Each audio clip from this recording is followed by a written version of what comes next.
ವಿಶ್ವ ಯೋಗ ದಿನಾಚರಣೆಯಲ್ಲಿ ನಟ ದರ್ಶನ್ ಅವರು ಪಾಲ್ಗೊಂಡಿದ್ದಾರೆ. ಸುಮಾರು 1 ಗಂಟೆಗಳ ಕಾಲ ಯೋಗವನ್ನ ಮಾಡಿದ್ದಾರೆ ದರ್ಶನ್ ಅವರು. ಪರಪ್ಪನ ಅಗ್ರಹಾರ ಜೈಲಿನಲ್ಲಿ ಇರ್ತಕ್ಕಂಥ ನಟ ದರ್ಶನ್ ಅವರು ಯೋಗಾಸನವನ್ನ ಮಾಡಿದ್ದಾರೆ. ಸುಮಾರು 1 ಗಂಟೆಗಳ ಕಾಲ ಯೋಗದ ವಿವಿಧ ಆಸನಗಳನ್ನ ಮಾಡಿದ್ದಾರೆ. ನೋಡಿ, ಬೆನ್ನು ನೋವಿನ ನೆಪ ಹೇಳಿ ಯೋಗ ಮಾಡಲು ನಿರಾಕರಿಸಿದ್ರಂತೆ ದರ್ಶನ್ ಅವರು. ಆಕ್ಚುಲಿ ಹೇಳ್ಬೇಕಂದ್ರೆ ಯೋಗ ಮಾಡಿದ್ರೆ ಬೆನ್ನು ಕಡಿಮೆ ಆಗುತ್ತೆ, ಮಾಡಬೇಕಿತ್ತು ದರ್ಶನ್ ಅವರು. ಜೈಲಿನ ಡಿಜಿ ಅಲೋಕ್ ಕುಮಾರ್ ಅವರ ಸಲಹೆಯಂತೆ ದರ್ಶನ್ ಅವರು ಯೋಗ ಮಾಡಿದ್ದಾರೆ. ನೋಡಿ, ಓಕೆ. ಸೊ ನೋಡಿ, ದರ್ಶನ್ ಅವರು ಯೋಗ ಮಾಡ್ತಾ ಇರ್ತಕ್ಕಂಥದ್ದು. ಅದ್ರ ಜೊತೆಗೆ ಈ ಒಂದು ಪ್ರಕರಣದ ಇನ್ನಿತರ ಆರೋಪಿಗಳಿದಾರಲ್ವಾ, ಇನ್ನಿತರ ಆರೋಪಿಗಳು ಸಹ ಅಲ್ಲೇ ಇದ್ದಾರೆ. ನೋಡಿ, ಇದೇ ರೇಣುಕಾಸ್ವಾಮಿ ಹತ್ಯೆ ಪ್ರಕರಣದ ಇನ್ನಿತರ ಆರೋಪಿಗಳು ಸಹ ಅಲ್ಲೇ ಇದ್ದಾರೆ, ದರ್ಶನ್ ಅವರ ಜೊತೆಗೆ ಇದ್ದಾರೆ. ಮುಂದ್ಗಡೆ ಒಬ್ರು ಇದ್ದಾರೆ, ಐ ಥಿಂಕ್ ಪ್ರದೋಷ್ ಅನ್ಕೋತೀನಿ. ಹಿಂದ್ಗಡೆ 3 ಜನ ಇದ್ದಾರೆ. ಅದ್ರ ಜೊತೆಗೆ ದರ್ಶನ್ ಅವರು ಸಹ ಯೋಗವನ್ನ ಮಾಡಿದ್ದಾರೆ.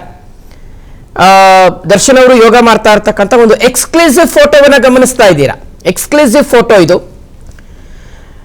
ಇವತ್ತು 12ನೇ ಅಂತಾರಾಷ್ಟ್ರೀಯ ಯೋಗ ದಿನಾಚರಣೆ. ಹೀಗಾಗಿ ಈ ಒಂದು ಯೋಗ ದಿನಾಚರಣೆಯಲ್ಲಿ ದರ್ಶನ್ ಅವರು ಪಾಲ್ಗೊಂಡಿದ್ದಾರೆ. ಯೋಗಾಸನವನ್ನ ಮಾಡೋದರ ಮೂಲಕ ಸುಮಾರು 1 ವರ್ಷದಿಂದ ಅವರು ಪರಪ್ಪನ ಅಗ್ರಹಾರ ಜೈಲಿನಲ್ಲಿದ್ದಾರೆ. ಸೊ ಇವತ್ತು ಯೋಗ ದಿನಾಚರಣೆ ಹಿನ್ನೆಲೆಯಲ್ಲಿ ಎಲ್ಲ ಜೈಲಿನಲ್ಲಿರ್ತಕ್ಕಂತಹ ಕೈದಿಗಳಿಗೆ ಯೋಗಾಸನವನ್ನ ಮಾಡಲಿಕ್ಕೆ ಅವಕಾಶ ಇತ್ತು. ಅದರಂತೆ ದರ್ಶನ್ ಅವರು ಸಹ ಈ ಒಂದು ಯೋಗಾಸನದಲ್ಲಿ ಪಾಲ್ಗೊಂಡಿರ್ತಕ್ಕಂಥ ಒಂದು ಸಂದರ್ಭದ ಫೋಟೋ, ಅಲ್ಲೇ ಅವರು ಯೋಗಾಸನ ಮಾಡ್ತಾ ಇದ್ದಂಥ ಟೈಮ್ನಲ್ಲೇ ಆ ಒಂದು ಫೋಟೋವನ್ನು ತೆಗೆಯಲಾಗಿದೆ.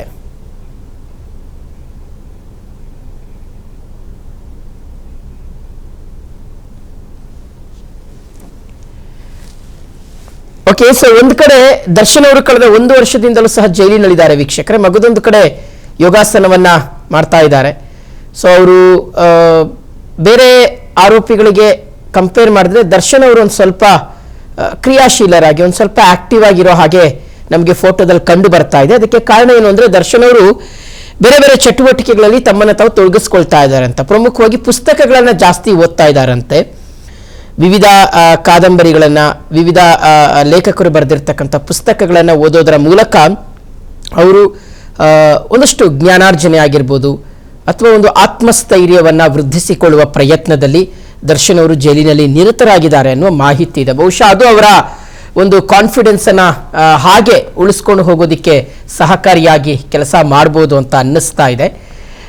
ಯಾಕೆಂದ್ರೆ ಪುಸ್ತಕಗಳನ್ನು ಓದಿದ್ರೆ ತುಂಬಾ ನಾವು ಮಾನಸಿಕವಾಗಿ ಮತ್ತು ದೈಹಿಕವಾಗಿ ನಮ್ಮನ್ನು ನಾವು ಸ್ಟ್ರಾಂಗ್ ಆಗಿ ಇಟ್ಕೊಳ್ಬಹುದು ಅಂತ. ಸೊ ಹಾಗಾಗಿ ಅದು ಒಂದು ವಿಚಾರ. ಎರಡನೆಯದೇನು ಅಂದ್ರೆ ಯೋಗಾಸನ ಮಾಡಿದ್ರು ಸಹ ತುಂಬಾ ಆರೋಗ್ಯವಂತರಾಗಿ ನಾವು ಇರ್ತೀವಿ. ಸೊ ಹಾಗಾಗಿ ದರ್ಶನ್ ಅವರು ಇವತ್ತು ಯೋಗಾಸನದಲ್ಲಿ ಭಾಗಿಯಾಗಿದ್ದಾರೆ.